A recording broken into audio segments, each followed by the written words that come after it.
Ukiona mjusi ndani ya nyumba, je, ni ishara au ni jambo la kawaida? Karibu tena kwenye kipindi chetu. Leo tunaenda kuzungumzia jambo ambalo watu wengi husema ni jambo la kawaida, wengine husema lina maana fulani. Lakini swali hili, je, ni kweli kuna mjusi ndani ya nyumba au kuna maana maalum au mazingira ya kawaida tu? Leo tunatizama mitazamo mbalimbali, imani zilizopo na pia upande wa kawaida unaoeleza kwa nini jambo hili hutokea. Usiondoke mpaka mwisho. Jina langu naitwa Daudi Mwaluko, nikikuletea makala haya. Sehemu ya kwanza, mjusi ni nani?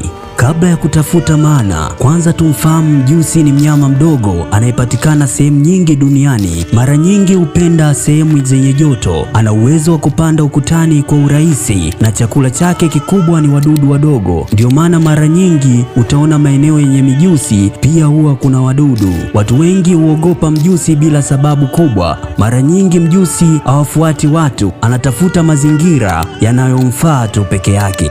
Sehemu ya pili, kwa nini mjusi huingia ndani ya nyumba? Swali hili ni kubwa. Kwa nini aingie ndani? Sababu ya kwanza ni chakula.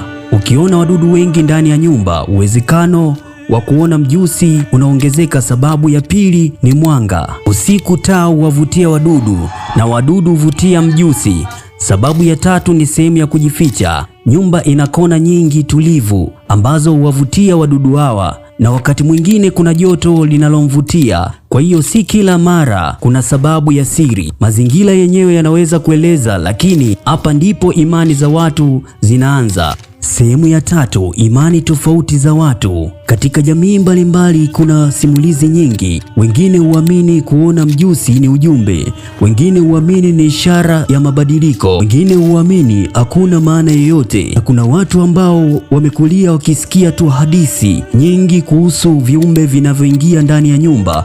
Lakini jambo la muhimu ni hili, imani inatofautiana. Kitu kinachoaminika ni sehemu moja kinaweza kuaminika sehemu nyingine. Ndio maana ni vizuri kutenganisha imani na ukweli unaoweza kuthibitishwa. Hii haimaanishi watu wasiweze kuwa na mitazamo yao, bali inaonyesha kuwa mara nyingi mazingira ya kawaida yana nafasi kubwa sana. Sehemu ya nne, je, kuna sababu ya kuogopa? Watu wengi wakiona mjusi huingiwa na hofu kubwa, lakini jiulize, je, ni kwa sababu ya hatari au ni kwa sababu ya simulizi tunazozisikia mitaani? Kwa kawaida mjusi si mnyama anayeshambulia binadamu. Kama nyumba ina usafi mzuri na uhakika hakuna mdudu yoyote atayesogea, idadi ya mijusi inaweza kupungua. Kwa hiyo kabla ya kuingiwa na hofu, angalia mazingira yako kwanza. Sehemu ya tano, jinsi ya kupunguza mijusi ndani ya nyumba. Kama upendi kuwaona, kwanza punguza wadudu. Pili, funga sehemu zilizo wazi. Tatu, safisha maeneo yenye chakula. Nne, punguza mwanga usio wa lazima usiku. Hatua hizi mara nyingi husaidia zaidi kuliko kuwa na hofu. Hitimisho, mwisho wa siku, kuona mijusi ndani ya nyumba ni jambo ambalo watu wengi hulitafsiri kama namna tofauti. Wapo wanaodhani kwamba ni jambo la kawaida, lakini wengine hufikiria ni imani za kishirikina. Wapo wanaolipa maana kubwa, lakini ni vizuri kuangalia mazingira ya kawaida kabla ya kufikia hitimisho. Na wewe umewahi kuona mjusi ndani ya nyumba? Uliwaza nini? Andika maoni yako. Usisahau kufuatilia katika mazungumzo mengine ya kuvutia. Asante kwa kutizama, asante kwa kunisikiliza. Tutaonana kwenye video nyingine.